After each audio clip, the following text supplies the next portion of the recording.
নির্বাচন উপলক্ষে দেশের ১৯ উপকূলীয় জেলায় ৫,০০০ নৌ সদস্য নিয়োজিত থাকবেন বলে জানিয়েছেন বাহিনীটির প্রধান অ্যাডমিরাল এম নাজমুল হাসান।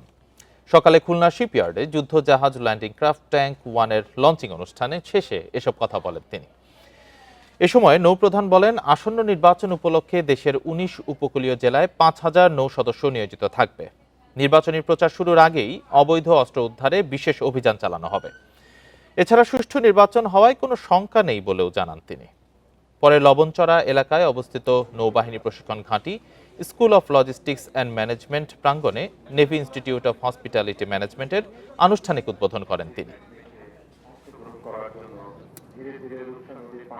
একটি অবাধ, সুষ্ঠু এবং নিরপেক্ষ নির্বাচন অনুষ্ঠানের জন্য সশস্ত্র বাহিনীর প্রতিটি সদস্য দেশপ্রেমের সাথে, আন্তরিকতার সাথে, নিষ্ঠার সাথে দায়িত্ব পালন করবে।